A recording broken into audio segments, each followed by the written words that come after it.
Sky Genie Entertainment presents the following. Hello, and welcome to a new PG version of the Sky Genie Show. Here we'll talk about puppies and bunnies and...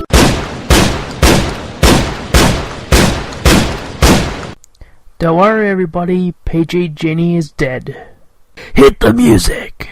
The following may not be suitable for children under the age of 18. It contains coarse language, sexual references, views, and personal opinions. The characters on this show are fictional and made for fun, not harm. You are listening to the Sky Genie Show. Hit the music!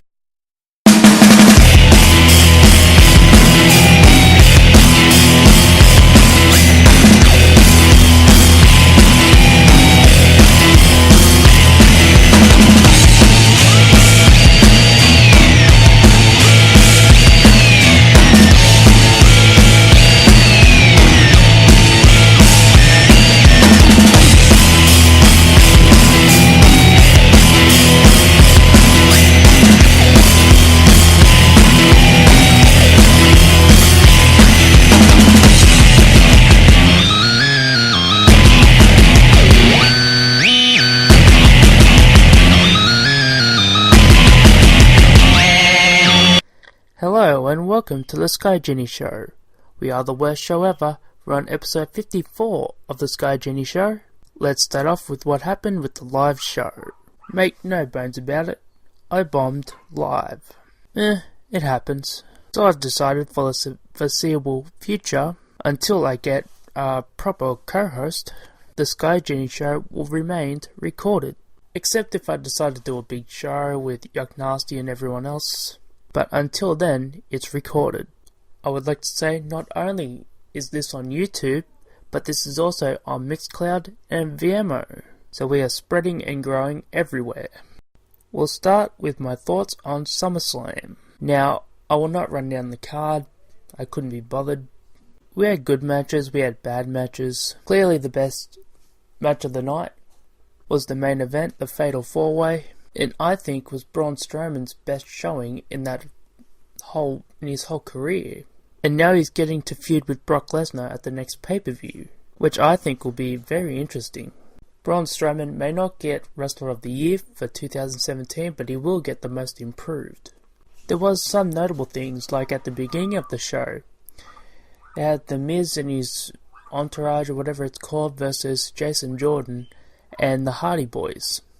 Now, the Hardy Boys have been the really hot act in 2016 with the Broken Hardy gimmick. Since they've returned, they haven't been able to use the Broken Hardy gimmick because of the BS with Anthem. But it's sad, they've come in with full fanfare and are now relegated to the pre-show. And of course the injury to one of the Revival members didn't help. And I can understand The Miz being pissed off with this match. They were the first match on the show, but yet they didn't open the doors until that match started, so by the time people were filing in, that match was already half over. And it was too bad if you were a Hardy Boys fan and looking forward to seeing the Hardy Boys, and sadly you've missed it because the fucks couldn't be bothered opening the door on time. Hey, but it's WWE logic, remember? The other notable things were the title changes, where all the titles changed hands at the United States, WWE, and Universal Championships. Now, here's me thinking, and sort of hoping, I think they should have changed all the titles except for the Universal, make it sort of a story building throughout the night, and that way there's more pressure on Brock Lesnar, and it gives a drama to the match because they'll be seen as a curse. Brock Lesnar obviously retains, but it gives us something different, something new, something exciting. But then we would have got Shinsuke Nakamura as the WWE Champion, and we can't have that because WWE logic.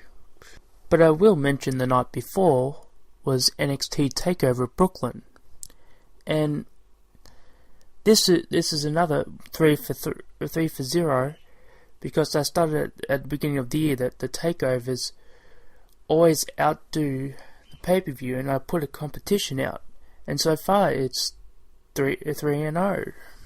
I may have lost count, it might be 4-0. Did they have one between now and WrestleMania? They probably did. But anyway, the thing is with these takeovers, the actual NXT TV show has been a crock of shit since everyone was called up from the WWE draft last year. NXT has taken a tremendous hit. Now, they're in a rebuilding phase where they're getting guys like Adam Cole, Drew McIntyre, Roderick Strong, and all these other people from the indies. Now, as a guy that's a massive indie fan, I kind of hate it because I want to see these guys on an indie level. And I do not watch WWE on a full-time basis anymore. I mean, I don't watch Raw, I don't watch SmackDown, I don't watch NXT, I don't watch 205 Live. Pretty much, I relegated myself to WWE pay-per-views so I can watch more independent shows. Cause hey, WWE is not the end-all be-all. But then it is smart for Triple H to be signing all these talents to rebuild a brand that's quite frankly run its course. And I hope NXT gets good again, because there was a point in time where people watching NXT and thinking it was a way better than everything that happened on Raw and SmackDown. Asuka and Ember Moon probably had the best match, as they seemed to work perfectly. People weren't high on the Bobby Roode Drew McIntyre match, but I didn't think it was that bad. Maybe you could argue it was the weakest match on the card, but it wasn't exactly bad. Maybe that's a good thing. That says something about the show. The show was that good that we had to pick something to be bad, don't we? And that is my thoughts on SummerSlam and TakeOver. And now let's move on to Triple Mania, AAA's version of WrestleMania, and what I think of AAA overall.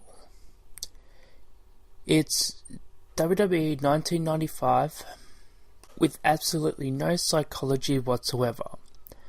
I was watching this whole show and none of these matches were any good. They're all spot fests, they were all crap.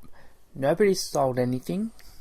There was a shitload of spots that were botched, and was definitely not a show I would put on to show anybody. I mean, how bad? Now, there was two notable things of the show. Dr. Wagner Jr. unmasked on the show. Now, this is a big deal because in Lucha Libre, the mask is a symbol of pretty much their existence. And when they lose the mask, it's apparently a huge dishonor when they lose the mask. Now, I believe it was 32 years that Dr. Wagner Jr. had this mask.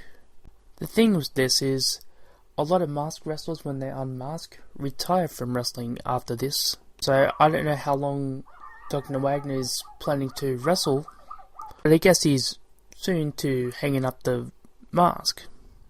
Or the boots. But the biggest controversy to come out of that was Sexy Star. Sexy Star, who is known in Lucha Underground, was one of the big stars in Lucha Underground. Went into a match with Rosemary of GFW. The finish was she was in an armbar, and I think Rosemary was to tap out, but instead of letting go of the hold, she cranked on it and injured Rosemary. I believe dislocated her shoulder.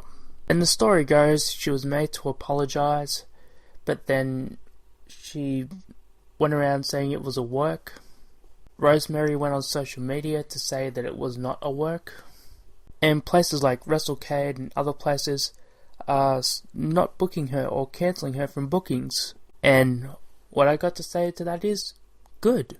The bitch deserves it.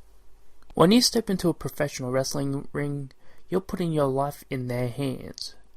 And if you're going to go into business for yourself and injure somebody for your own amusement, then you're a piece of shit and don't deserve anything. Or don't deserve anything good. And I was reading up that AAA have stripped her of a championship. I don't know if they're going to suspend her or fire her. But if they do, the bitch deserves it. Now, I've heard other people and podcasters say maybe we should give her a break. Fuck no. Let's fucking bury the bitch. She does not deserve the time of day. And if she is forced to leave the wrestling business because she can't get any work, well, whatever. She deserves it. Now, the motive behind it. I am wondering if this was a personal thing or if she was told to do that. I think, well, this thing is with AAA. They are not known to be an ethical company. Like running ethics or anything. They are known to do shady shit. And I wouldn't be at all surprised if Sexy Star was told to do this.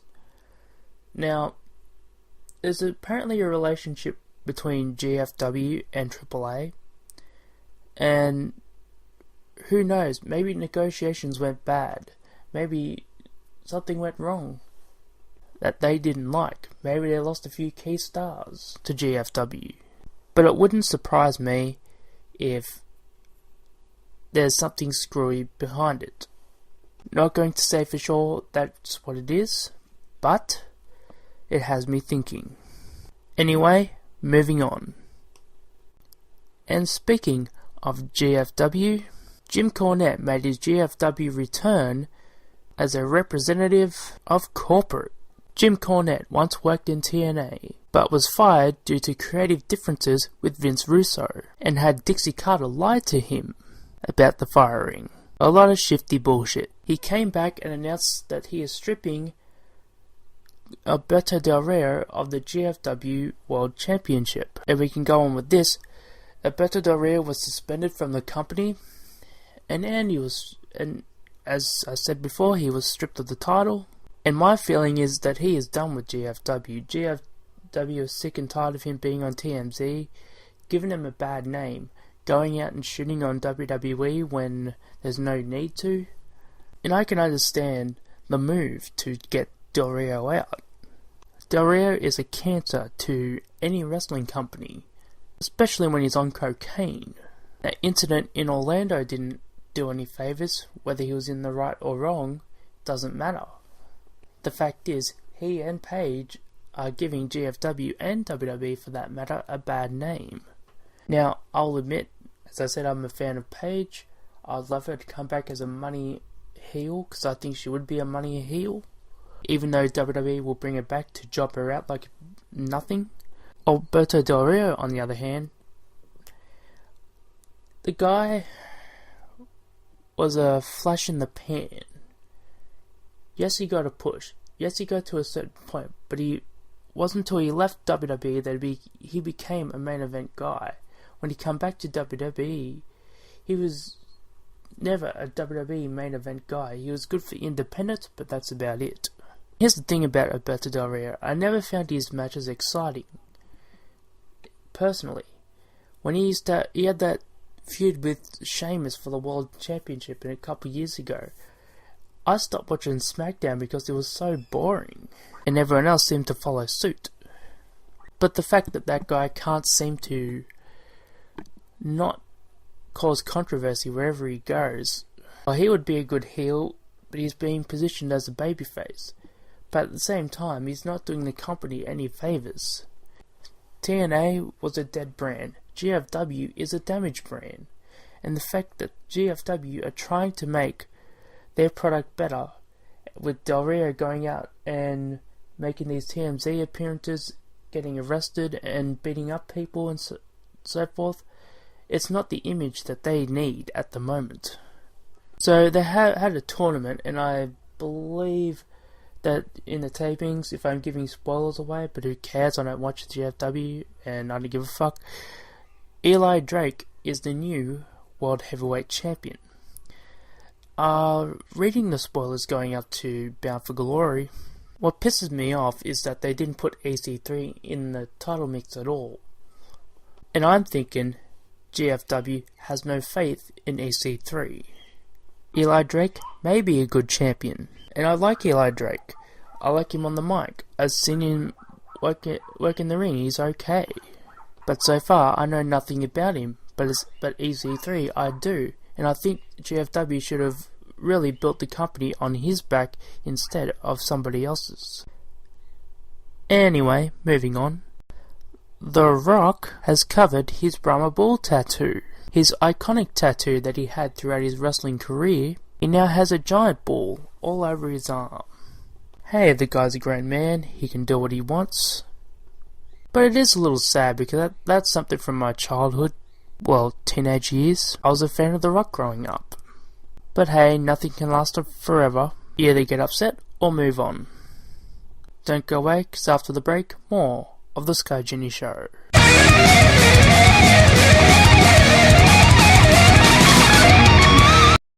Can't get enough of the Sky Genie Show? Check out the website, skygenieshow.weebly.com. There you'll find links to past shows and much more. Go to skygenieshow.weebly.com today. For discussions and opinions on the events of professional wrestling, check out Wrestling Soup with Joey Numbers, Anthony Missionary Thomas and John Draper as they break down what's good and what's bad in professional wrestling with a light-hearted approach. Thursdays, 9:30 on Mixlr, Saturday morning-ish, and after every WWE pay-per-view, you get a free post-show review. Check out Wrestling Soup, motherfuckers.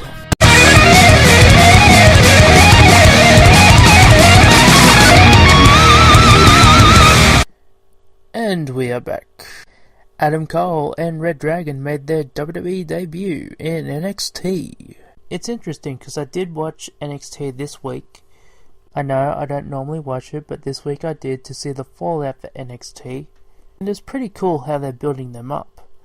They're building them out as the outsiders, coming in and attacking Drew McIntyre and other wrestlers like Sanity. It's interesting that Kyle O'Reilly and Bobby Fish have not been called Red Dragon at any time, and I do wonder what they will be called as a group. Adam Cole I've been a fan of for a couple of years. At first I didn't like Adam Cole, and what I'm seeing with a lot of people, Adam Cole doesn't leave a very good first impression, but he does win you over in the end. As far as Red Dragon, I think that team is one of the best teams that WWE could have acquired. I do hope when they get to the main roster that they do not fuck them up in any way. They've done so many other tag teams. I mean, Gallows and Anderson were once prominent tag team guys in New Japan. They bypass NXT, but they go to the main roster and they flounder. After it did look like they were going to put them together with AJ Styles, but they never did. And I'm wondering if Finn Balor did not get injured at that point, if Finn Balor was to turn heel and join Gallows and Anderson. We'll never know, sadly. I think Finn Balor at the moment might be in need of a heel turn. He's directionless on Raw at the moment, but that's just me. Anyway, moving on. What does Big Kaz, Asuka, Xavier Woods, Samoa Joe, and one of the Revival guys, I forget which one, have in common? They are all injured. Big Kaz has been injured for 9 to 12 months, I believe, which kills his push he had been receiving. I have not seen a time frame for Xavier Woods, but Asuka and Samoa Joe are said to be a few weeks, and I think the Revival are on their way back soon. You could probably throw Bayley in there too, as I think she'll be back real soon. But it sucks when a heap of wrestlers get injured at one time, because then we get down to skeleton wrestlers, and we have rushed feuds, such as John Cena and Roman Reigns. Now, I saw the clip of the promos that Reigns and Cena had back and forth, in which Cena was burying Reigns, Reigns was burying Cena, although Cena looked like he had the upper hand. I think it's very silly that they're having John Cena, Roman Reigns at a No Mercy pay-per-view instead of a big fall. That's where that match should be, not at a random pay-per-view in the middle of nowhere. No reason whatsoever, because they can't think of any other idea to put them in. have Cena feud with The Miz for the Intercontinental title, or something, as that would be something new for John Cena to do. As for Roman Reigns, who knows, maybe put him with Bray Wyatt or something. Bray Wyatt means nothing anymore.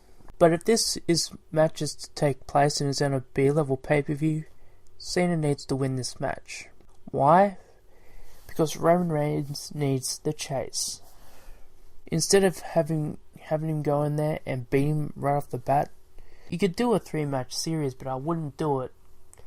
But I would have Cena win but the first 2 and have Reigns win the last one at a WrestleMania.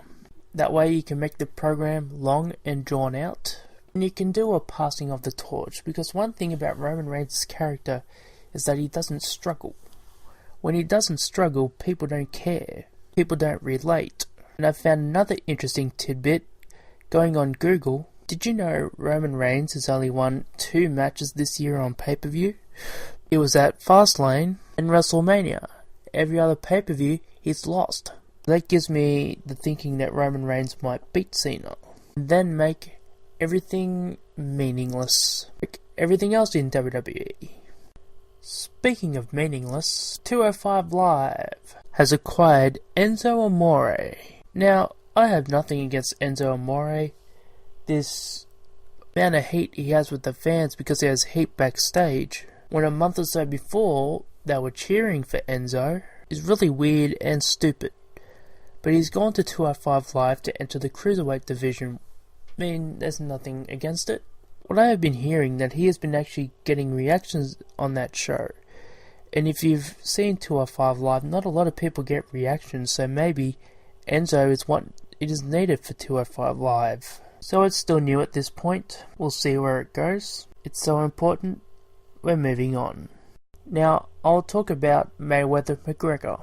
The match was okay in entertainment value. It surprised me that Conor McGregor went as long as he did, because it seemed like McGregor was stalling in the first couple of rounds. It honestly looked at any time Mayweather could have gotten there and beat McGregor's ass, and he was outmatched. Conor McGregor was not even in his league. In a lot of other fights, Floyd Mayweather has been very cocky towards his opponents, but in this fight he was very calm. But as predicted, Mayweather won, and it's just like when CM Punk walked in the UFC. The difference is Floyd Mayweather would have been doing this for his whole life, so boxing would be his whole life. Conor McGregor could say the same thing about MMA. While he might have boxing in his training, he's not a trained boxer. Just like CM Punk. CM Punk walked into MMA and people thinking he was going to win. He had no chance in hell against a guy who was probably doing it his whole life at that point, whereas CM Punk had been doing it for 2 years. Never had a professional fight. Never even heard if he won or lost a fist fight. Conor McGregor's a different story. While he hung in there, he didn't exactly outclass him. And hopefully Conor McGregor goes back to UFC and has some more fights there where he actually belongs. Don't go away. After the break, more of the Sky Genie Show.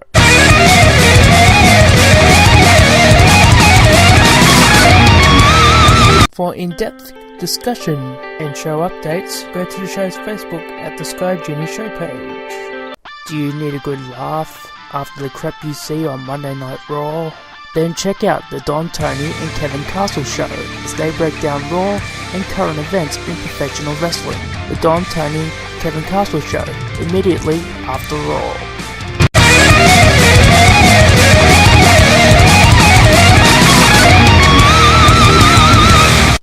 And we're back. Now, I've been watching the Mae Young Classic, and there seems to be some really good girls there, like Shayna Baszler, Serena Deeb, Tessa Blanchard, and Kairi Sane, and there was a lot more.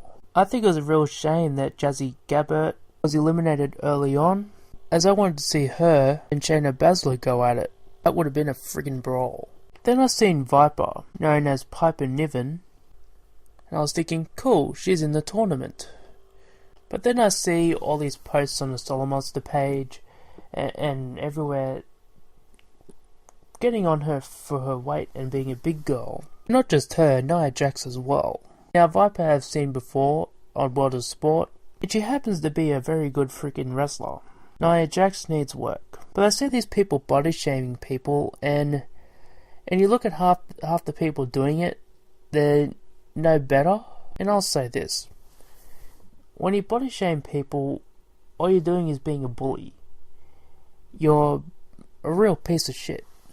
Because you wouldn't like it if I was to come to you and make fun of you, say you had cancer, or you had AIDS, or something happened to you, something in your family. You would not like it if I made a personal attack at you. And that's what you're doing to these people. Okay, so they're bigger. So what? Half of you are fat fucks. You're probably dating women bigger than them. So shut your hole, cause you're nothing but despicable douchebag pieces of shit. Hey, you can get on me for that? I don't give a fuck. Fuck off. GFW have announced that they are launching a GFW network.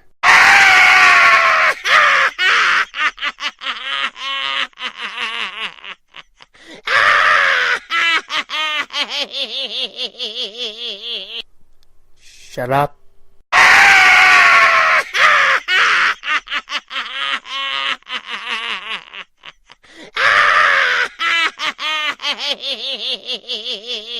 Shut up.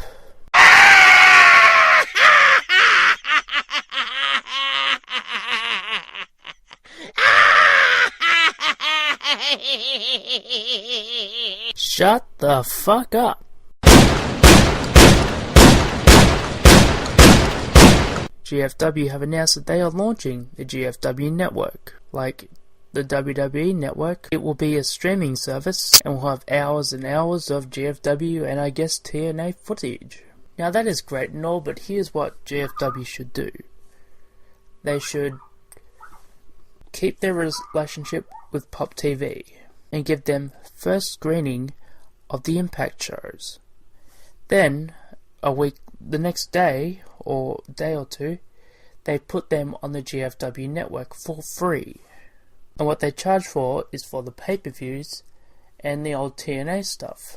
To me, would make a lot more sense than just putting everything like the WWE network, because it's not like they'll be making money with it. WWE loses a shit ton of money on the network. GFW won't do no better. Baron Corbin reportedly has heat backstage after a confrontation with John Cena. Well, let's face it, him going out and insulting everybody on Twitter, then insulting a US Marine, ain't gonna do you any favors. I think the only time Baron Corbin was over was when he was in NXT and he was winning matches in like 30 seconds. And people would count. And then WWE had him feud with Bull Dempsey, and instead of beating him in a few minutes like he should have, they made him had a full solid match. Wrong call. But his main roster career being cut short is sadder than, well, more depressing than his stomach. Poor old Asperger's. JBL is reportedly leaving SmackDown Live.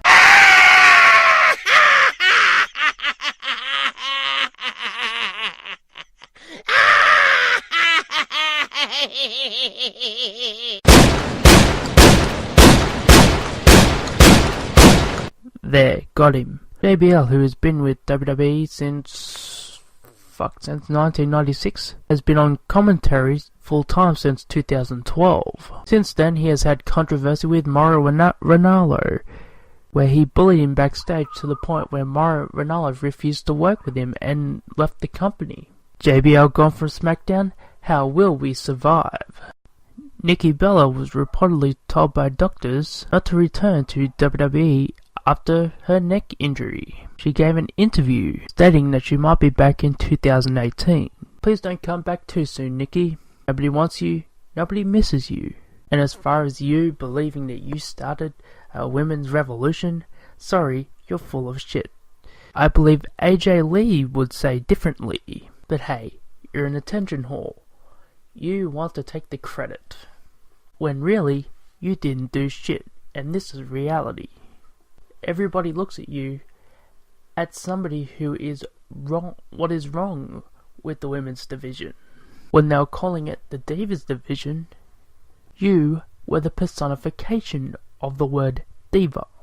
Now, you want to be seen as not a gold digger, yet you're gold digging, and you're trying to make claims that are not true. Hey, there's no shame in retiring there, Nikki. As I said, nobody wants you, nobody is missing you. The only time I want to see you in the ring is if somebody is going to pile drive you on your damn neck and break it. Hey, I hope you recover, but never see you in the ring again. For a few years now, in course of Wrestling's National Committee, I've been hearing about the Fight TV app, so I decided to check it out. And I tell you what, there's some pretty neat shows on there.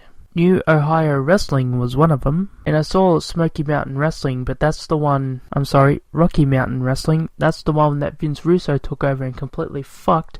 Other promotions, and it's not just wrestling you get to see, there's MMA, there's boxing, there's kickboxing, everything.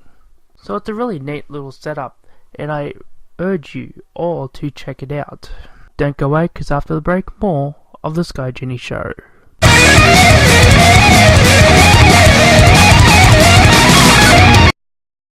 Looking for a podcast instead of wrestling? And check out Get in the Corner with Dogger Baby and Yuck Nasty, 8:30 Wednesday night on Mixlr. Do you need more fruits and vegetables in your diet? Check out juiceplus.com.au today. Juice Plus is the convenient and inexpensive way to add more nutrition to your diet from fruits and vegetables every day. Juice Plus Fruit Blend is made from 7 different fruits. Juice Plus Vegetable Blend is made from 10 different vegetables, grains, plus an array of natural antioxidants, phytochemicals, and fiber in a convenient capsule form. Each ingredient is especially selected to provide you with a wide range of nutritional benefits. We call it next best thing to fruits and vegetables. Check out juiceplus.com.au today. Looking for a good wrestling podcast for Sundays? Because let's face it, who isn't bored on a Sunday, but also wants to have that lazy day? Then check out the Solomonster Sounds off. He breaks down everything that in the week that was professional wrestling. Also check out his Facebook page, where there's numerous discussions on the topics of professional wrestling. Solomonster Sounds Off drops every Sunday on Podbean.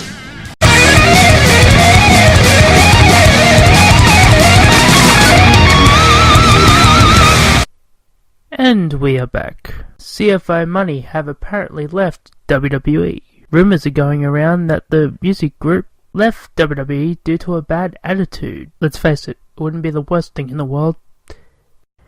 Tammy Sunny Stitch is apparently starting her own podcast. Just think, we may have competition of the worst show ever. And you can imagine it sounding something like this.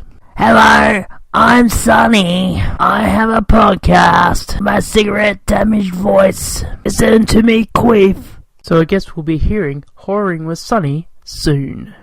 Ric Flair, who has been in hospital for about a month, put out a video saying that he is fine after battling some health issues that were apparently life-threatening. One thing I gotta say about this, or a few things I gotta say about this, Hulk Hogan put out a tweet that he is never drinking again. Ric Flair is known to be a lifelong drinker and partier, because reports were coming out that it was his heart, then it was his kidneys. All of that got shut down, but nothing was confirmed, or nothing I've read as of late that has confirmed anything. I'm thinking it has to be alcohol related, as that is what happens when you are a lifelong drinker. And to me, Hulk Hogan, okay, people don't like Hulk Hogan for whatever reason, but there's a difference between drinking moderately and all the time. Now, I'm a social moderate drinker. I drink when I'm with friends, or if I'm at a party or something like that. Otherwise, I don't drink that much. And I'm wondering if Ric Flair was using alcohol to function, which is not a good thing. You've seen how Scott Hall was going. He is thinking Ric Flair would be in his late to mid-60s, possibly 70s, I haven't looked it up, and you gotta expect that in older men. Now, it's good that Ric Flair is alive, it's good that he's recovering, but, and this is not to take away, he's the Nature Boy, he's Ric Flair, he's known for this, but there's also your personal health. There's drinking, and then there's a problem. That's two different things. And I do hope Ric Flair gets his act together. Because sadly, we have lost a lot of legends relatively young, okay? 70 isn't exactly too young, but it's still another tragedy that was thankfully stopped. Anyway, moving on. If you've noticed from the show, I've recorded this over 2 weeks. Some stories have been repeated, possibly said the same thing, but also announcements. I would like to announce that we are now on DTube, thanks to the suggestion of Yuck Nasty of Get in the Corner, who you've probably heard on this show. It's kinda like YouTube, but different. I guess you could call it a sister version of YouTube. It's with a lot less restrictions, and you earn money based on your likes. I encourage anyone to check it out to see for yourself. Now don't worry, the show will still be on YouTube, Mixlr and Vimeo, so nothing will change other than there is another outlet to listen to. But I still will encourage all of them, especially DTube, as if you are a listener and want to contribute to the show without putting your own money in, press the like button on DTube. So what would happen, more money would go back to you anyway. Because think about it, I would do merchandise, I would do special shows, or something fun and exciting. Hey, I'm always thinking of ideas. Anyway, moving on. Jeff Jarrett has taken a personal leave of absence from GFW.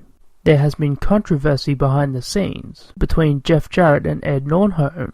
Turns out Nordholm is not exactly happy with the way Jeff Jarrett runs Global Force Wrestling. Not long after they announced the GFW network, shut up, crazy laugh. In fact, I don't think it was even a day. Jeff Jarrett was on personal leave. And apparently there is to be a sale because GFW is hemorrhaging money and Anthem aren't too pleased about it. Now, I think I said this in a few of the episodes back, even the last one, but I was thinking that GFW has a lot of financial problems. And it turns out I seem to be right. The fact they structure the contracts with wrestlers going on independent bookings get 10% of what they earn, and then with their merchandise, their talent don't get a cent of it, which had me thinking right away that GFW was in a lot of money problems. What's also sad is that they keep doing relaunches of the same thing over and over again. And another one, well, if that's 3 in a year, that is not exactly a good look for the company.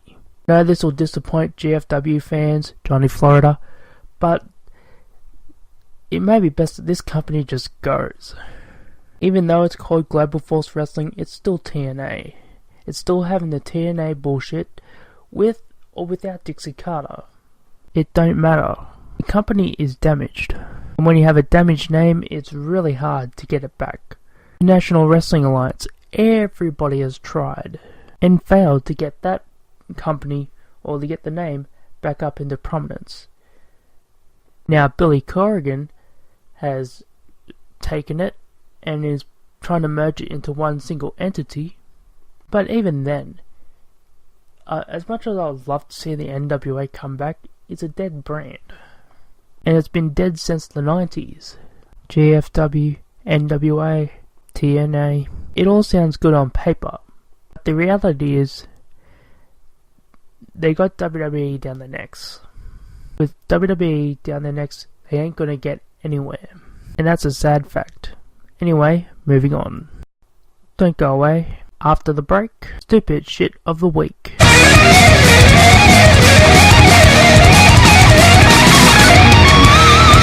For those wanting to follow me on Twitter, it's at SDD916. Check it out for in-depth discussion on professional wrestling as well as politics and the stupid laws in your state.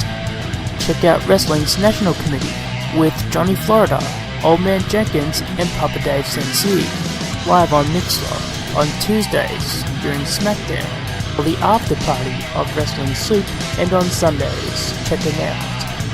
Check out the Sky Genie Show on YouTube, Mixlr, Vimeo, and DTube.